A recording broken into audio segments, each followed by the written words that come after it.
Welcome to Big Telugu TV. ప్రస్తుతం మనతో ఉన్నారు అనలిస్ట్ రాహుల్ అయ్యర్ గారు. నమస్తే అండి. నమస్తే అండి. బాగున్నారా? యా.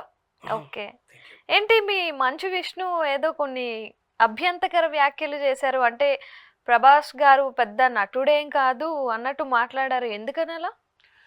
జనరల్‌గా ఏంటంటేనండి, ఇప్పుడు మంచు విష్ణు వివాదాలు, తమ్ముడు ఆరోపణలు, హ్మ్. తండ్రి అభియోగాలు, అక్క ఏడుపులు ఇవన్నీ జరిగాక అవన్నీ పక్కన పెట్టి 'భక్త కన్నప్ప' జూన్ 27వ తారీఖు రిలీజ్ అవుతుంది కాబట్టి ప్రమోషన్స్ అనేవి మొదలుపెట్టారు. హ్మ్. ఆ ప్రమోషన్స్‌లో భాగంగా ఎవరి ప్రయత్నాలు వాళ్ళు ఇంటర్వ్యూలు ఇవ్వడము, మాట్లాడడము అన్నీ జరుగుతున్నాయి. ఆయన కూడా ఈ ఇష్యూస్ అన్నీ పక్కన తోసేసి నా సినిమా మీద నేను కాన్సంట్రేషన్ చేసుకోవాలి.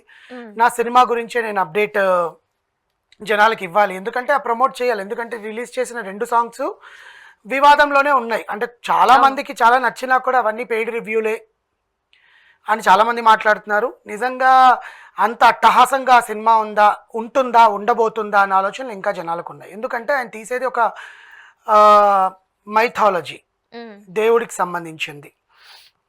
అండ్ నిజంగా భక్త కన్నప్ప అసలు రూపం ఏంటి, భక్త కన్నప్ప ఎలా ఉంటాడని మనం ఆల్రెడీ కృష్ణరాజు గారిది దాంట్లో చూసేసాం, బాపు గారు అవును. చేసిన దాంట్లో. ఇప్పుడు ఈయన తెరకెక్కించే సినిమా మీద జనాలకి చాలా ఆసక్తికరమైన విషయాలు ఉన్నాయి. ఎందుకంటే ఇప్పుడు జరుగుతున్న ఈ గొడవలు, గోల, ఏడుపులు అన్నీ కూడా వీళ్ళ సినిమాకి ప్లస్ అవుతుందా, మైనస్ అవుతుందా అనేది మన సినిమా రిలీజ్ అయ్యేంత వరకు చెప్పలేము. సినిమాలో కథ నిజంగా బాగుంది, సినిమా నిజంగా జనాలను ఆకట్టుకుంటుంది, సినిమాలో నిజంగా వాళ్ళు పెట్టిన శ్రమ, ఆ ఎఫర్ట్ అంతా కూడా సినిమాలో కనిపిస్తుంది అనుకున్నప్పుడు ఖచ్చితంగా మనకు ఆ సినిమా అనేది హిట్ అవుతుంది. హ్మ్. ఓకే. సో వీళ్ళ ప్రయత్నం వీళ్ళు చేయడంలో ప్రమోషన్స్లో భాగంగా ప్రతి ఒక్క క్యారెక్టర్ గురించి చెప్పుకుంటూ వస్తున్నాడు ఆయన. కాజల్ గారు చేశారు, అక్షయ్ కుమార్ గారు చేశారు, రఘుబాబు గారు, బాబు మోహన్ గారు చేశారు, బ్రహ్మానందం గారు చేశారు, మోహన్ బాబు గారు, ఐశ్వర్య గారు, మోహన్ లాల్, హ్మ్. ఇలా అందరూ మాట్లాడుకుంటూ వచ్చి, ఐశ్వర్య అంటే పాత లక్ష్మి గారి కూతురు డాక్టర్ ఐశ్వర్య, ఓకే. ఓకే. ఆమె చేశారు. మోహన్ లాల్ గారు చేశారు దీంట్లో. హ్మ్. అండ్ ముఖేష్ ఋషి ఉన్నాడు దీంట్లో. అదే పెద్ద పెద్ద పెద్ద స్టార్ parent కాస్ట్ artists ని లే ఉన్నారు. చాలా గట్టిగా పెట్టారు. ఖచ్చితంగా ఉన్నారు. సో వాళ్ళ గురించి అంతా ఎక్స్ప్లెయిన్ చేసుకుంటూ వచ్చి మీ రిపోర్టర్ అడిగాడు, ప్రభాస్ గారు ఈ సినిమాలో ఉన్నారు కదండి, ప్రభాస్ గారి గురించి చెప్పండి, హ్మ్. ఆయన ఎలా యాక్ట్ చేస్తాడు, హ్మ్. ఆయన యాక్టింగ్ మీద మీ అభిప్రాయం ఏంటి, అది ఇది అని అడిగారు అనమాట. అంటే వాళ్ళు అడగడం కూడా, ప్రభాస్ ఒక లెజెండరీ యాక్టర్ కదా, పాన్ ఇండియా యాక్టర్ కదా, దాని గురించి ప్రభాస్ గారు గురించి మీరు చెప్పండి అంటే, ప్రభాస్ గారి యాక్టింగ్ గురించి మనం ప్రత్యేకంగా చెప్పుకోవాల్సిన అవసరం లేదు. ఇక్కడ విష్ణు చెప్పింది పక్కన పెడితే, జనరల్గా విష్ణు గారు చెప్పింది పక్కన పెడితే, ప్రభాస్ గారి గురించి మనం అందరికీ తెలుసు, ఆయన డార్లింగ్ అందరికీ. హ్మ్. ఆయన హైట్, ఆయన లుక్స్, ఆయన డైలాగ్ డెలివరీతోనే జనాలకి చాలా దగ్గరైపోయాడు. ముఖ్యంగా అతని మంచితనంతో జనాలకి చాలా దగ్గరయ్యాడు. కడుపు నిండా అన్నం పెట్టేసామనికంటే ఇంకేముంటుంది చెప్పండి, అవునా కదా? సో ఎవరైనా అలాంటి అదే మాట అంటారు, ప్రభాస్ గారు భోజనం పెట్టి చంపేస్తారండి అంటూ సో ఉంటారు. కడుపు నిండా అన్నం పెట్టడం, నవ్వుతూ మాట్లాడడము, పేషెన్స్తో ఉండడము, కోపపడ్డం అలాంటివన్నీ లేకుండా, అస్సలు చెప్పు కనిపించదు. డార్లింగ్ ఎందుకు మనకి ఇవన్నీ అన్న మాట్లాడడము, ఇవన్నీ మాట్లాడుకుంటూ ఉంటారు. అవేమైనా విష్ణు గారు చెప్తారేమో అని చాలా ఎక్స్పెక్ట్ చేశారు ఉమ్. జనాలు. విష్ణువర్ధన్ బాబు గారు ఎప్పుడు కాంట్రవర్సీలో ఉంటారు కాబట్టి దగ్గరలో ఉంటారు. ఆయన కాంట్రవర్సీ అంటే ఆయన చాలా ఇష్టం అనమాట. తీసుకుందాం మనం దాన్ని, ఏదో స్వీట్ లాగా తింటుంటాడు ఎప్పుడు. అలాంటిది ఆయన చెప్పడం ఏంటంటే, ప్రభాస్ లెజెండరీ యాక్టర్ ఏం కాదండి, నార్మల్ నటుడే. అందరూ ఎలా యాక్ట్ చేస్తారో తను కూడా అలా నటుడే. అవునా? ఆయన లెజెండరీ యాక్టర్ కావడానికి ఒక చాలా కాలం పడుతుంది. కాలం అతన్ని లెజెండరీ యాక్టర్గా చేస్తుంది. ఆయన లెజెండరీ యాక్టర్ ఏం కాదండి. ఆయన పాన్ ఇండియా సినిమాల్లో సడన్గా ఒక్కసారి హై చూశాడు, తర్వాత అంతా డౌన్ఫాలే ఉన్నింది. సాహో ఇవన్నీ కూడా డౌన్ఫాలే కదా, పాన్ ఇండియాకి వెళ్ళి హిందీలో చేసి. అలా సక్సెస్ అయిన వాళ్ళలో ఒకడు ఉన్నాడు, నాగార్జున గారు. పాన్ ఇండియా లెవెల్లో ఆయన హిందీ సినిమాలు కూడా హిట్ ఆయనకి, నాగార్జునకి. సరే, కానీ ఆ కంపారిజన్ ఏంటి నాకు అర్థం కాదు. అదే ప్రభాస్ 1987 నుంచి ఇప్పటిదాకా నాగార్జున గారు కాన్సిస్టెంట్గా హైస్ అండ్ లోస్ చూశారు. మా నాన్నగారి కన్నా కూడా నాగార్జున గారు అన్నట్టుగా ఆయన చెప్పడము. నెక్స్ట్ మోహన్ లాల్ గారిని ఆల్రెడీ కాలం అతని లెజెండ్ చేసేసింది కాబట్టి తను లెజెండరీ యాక్టర్ అంటాము. అలాంటి యాక్టర్ మా సినిమాలో నటించడం చాలా గర్వంగా ఉంది. అలాంటి యాక్టర్తో నేను స్క్రీన్ పంచుకోవడము, నేను చెప్పంగానే కథ చెప్పంగానే ఆయన నేను చేస్తాను, మోహన్ బాబు గారి మీద నమ్మకంతో నేను చేస్తాను అని చెప్పడము, ఆయనను తీసుకొచ్చి ఇప్పుడు ఇంతమంది ఆర్టిస్టులు న్యూజిలాండ్ తీసుకుని వెళ్ళి చెయ్యాలి కదా, అక్కడ కదా ఆయన షూటింగ్ చేసింది అంతా కూడా. సో ఆ ప్రొడక్షన్ కాస్ట్ అవన్నీ భరించేటప్పుడు ప్రతి ఒక్క దగ్గర మనం ఈజీగా చూడాలి. ఇప్పుడు ఇండియాలో అనుకోండి, అది హైదరాబాద్లో అనుకోండి, మనకి ఏం కావాలన్నా కూడా ఈజీగా అందుబాటులోకి వచ్చేస్తాయి ఫోన్లలో చూసి. అక్కడికి వెళ్ళి ఎంత పగడబద్దిగా ప్లాన్ చేసుకున్నా కూడా ఏదో ఒకటి మిస్ అవుతుంది. సో అవన్నీ కూడా ప్లాన్ చేసుకొని విష్ణువర్ధన్ బాబు గారు ఈ సినిమాని చేయడం అనేది ఒక ఎత్తు. కానీ నువ్వు మాట్లాడేటప్పుడు ఎవరి గురించి ఎలా మాట్లాడుతున్నావు అనేది ఒకసారి ఆలోచించాలి. అందులోని ప్రభాస్ గురించి అంత మాట అనడం చాలా తప్పది. ఎందుకంటే ప్రభాస్ ఎలాంటి వారో అందరికీ తెలుసు.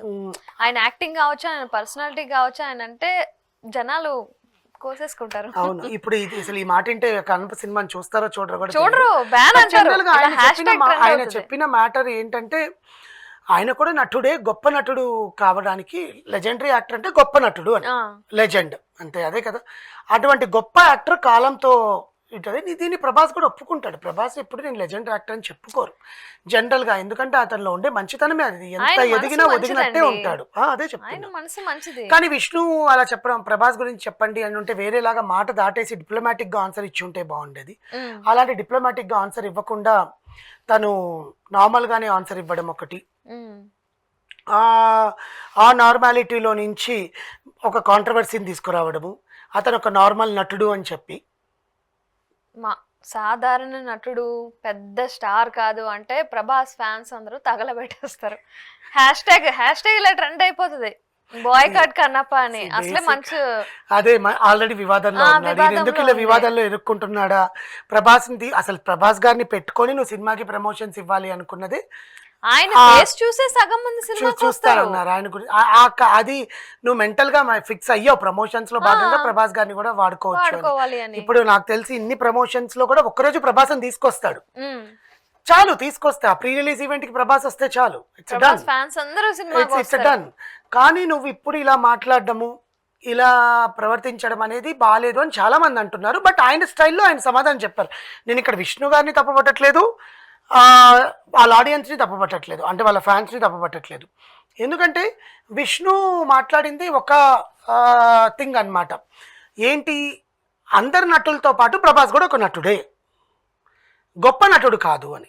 గొప్ప నటుడు కావడానికి ఇంకా ఇలాంటి సినిమాలు, మంచి సినిమాలు చేసుకుంటూ పోతే గొప్ప నటుడు అవుతాడు ఆయన. కానీ స్టార్డమ్ ని నువ్వు తీసుకురాలేదని చాలా మంది మాట్లాడుతారు. There will be a stardom కదా, ఒక స్టార్డమ్ని మనం మాట్లాడాలి, ఒక స్టార్డమ్ ఉంటుంది ఒక హీరోకి అనేది ఆయన తీసుకురావట్లేదు అని ఐ మీన్ ఈ ఆడియన్స్, ప్రభాస్ ఫ్యాన్స్ అంతా దృష్టి అన్నమాట. కానీ భక్త కన్నప్పలో నాకు తెలిసి నిజంగా మాట్లాడుకోవాలంటే, నేను చూసిన టీజర్కి సినిమా అంతగా ఉండబోదని అనిపిస్తుందండి. ఎందుకంటే ఎంత ఖర్చు పెట్టినా కూడా నాకు ఆ ఫీలింగ్ కలగాలి కదా. I'm watching a mythology film, not a commercial. నాకు ఆ సినిమా చూసినప్పుడు దైవత్వం కనపడాలి. ఇప్పుడు అమ్మకి గురించి సినిమా అంటే, అమ్మని చూస్తుంటే అమ్మని చూడగానే మా అమ్మ గుర్తు నేను ఏడవాలి, అదేగా మదర్ సెంటిమెంట్, కనెక్ట్ అవ్వాలి కదా. ఆ వైబ్ అనేది నాకు రావట్లా భక్త కన్నప్ప అది. సో ఎందుకంటే ఒక సినిమాని, ఒక ప్రోడక్ట్ ని ఒక బిడ్డలాగా చూసుకునే ఒక ప్రొడ్యూసర్, డైరెక్టరు ఆ బిడ్డని పెంచి రిలీజ్ చేయడం, ఆ ప్రోడక్ట్కి ప్రొడక్షన్ కాస్ట్ అంతా పెంచి రిలీజ్ చేయడం అనేది ఒక పెద్ద ఎత్తున జరిగే ప్రక్రియ.